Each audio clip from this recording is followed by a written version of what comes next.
tama. Malapit nang maluto tong paborito mo. Sinigang na bango sa bayabas. Kamusta na nga pala si 30? Gusto mo ba talaga malaman? Para ano? Para mabawasan yung guilt mo. Huwag kang mag-alala. Buhay na buhay siya. Han, sorry na talaga sa nangyari. Promise hindi na mauulit. Sorry na naman ulit. Puro ka na lang sorry. You know what? After what happened, I'm starting to think, siguro totoo nga yung binibintang sa'yo noon ni Alexa. Na may kinalaman ka sa nangyari kay 30. Uungkatin mo talaga yun? Di ba yung doktor na nga yung nagsabi, walang masamang nangyari kay 30? Tapos iisipin mo na sinaktan ko siya? Ewan ko, Aileen. Unless matanggap mo yung situation namin ni Alexa pati ni 30. Kasi admit it or not, magseselos at magseselos ka pa rin. At dahil dyan sa pagseselos mo, may gagawin ka pa rin intentionally, unintentionally. At dahil dun, may ikahihingi ka na naman ng sorry. Hindi ka ba napapagod? Dahil ako napapagod na. Napapagod na akong intindihin ka at ipaglaban ka.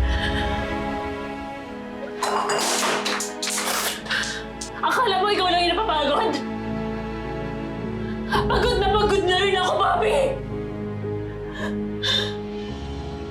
At oo, ingit ako dahil may tunay kang anak at katig ko pa si 30.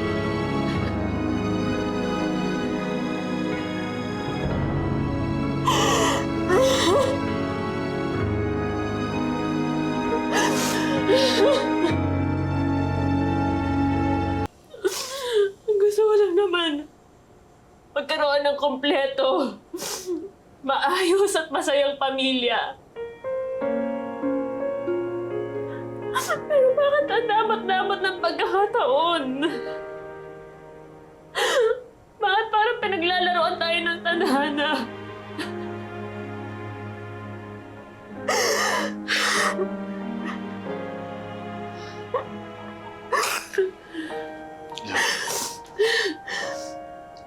I know where you're coming from. Pero hindi naman yung dahilan para ilagay mo sa akin si 30. Bobby! Si 30 na naman! Lagi na lang si 30! Alam mo, simula nung nalaman mo na hindi natin tunay na anak si Malaya, ibinalik mo na lahat ng atensyon mo kay 30! Kaya pati yung laban dun sa fertility clinic, hindi mo na ipinagpatuloy.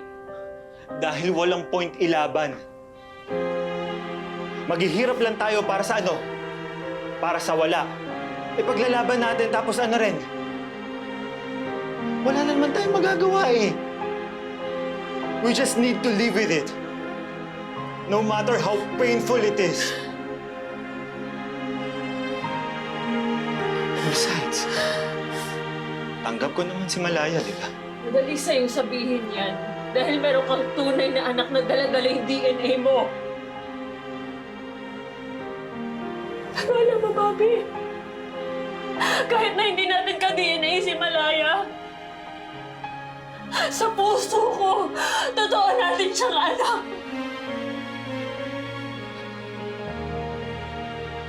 Ipinagbuntis ko siya. Ipinanganak ko siya.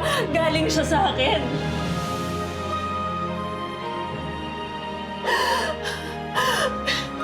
Pero hindi mo maintindihan yun.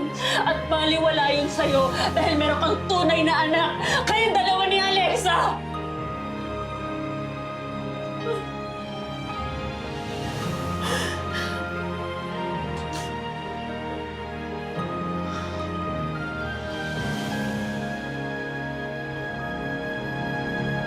Nakakaloka ka naman, girl. Ipainom mo na lang kaya lahat ng natitirang soy milk dyan kay Yaya para hindi mo na painumin si 30 noon.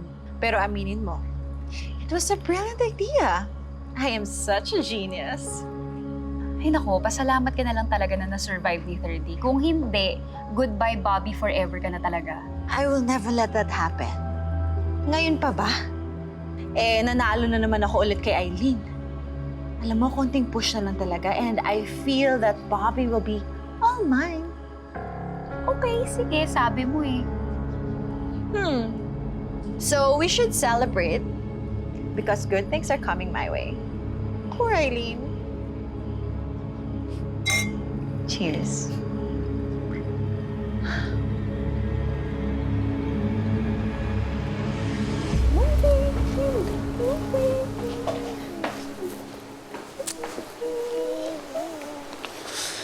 Si Ma'am Eileen mo. Ay, sir, maaga po siya umalis. May pupuntahan lang daw po. Sige. Ay, hala, sir! Narinig niyo yun? Tinawag niya kayong dada.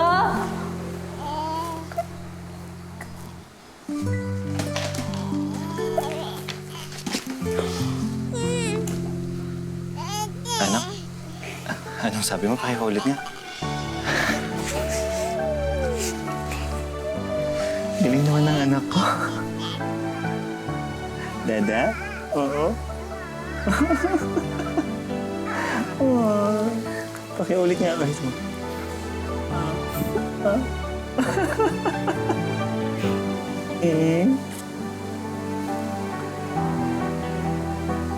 Ano man kaya sabihin ng anak ko? Dada? Oo.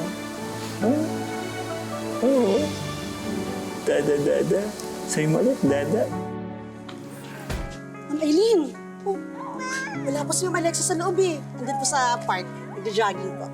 Susundan nga namin siya para maarawan naman tong baby kong cute na alaga. Kamusta naman si 30? Okay naman po yung pakiramdam niya, ma'am.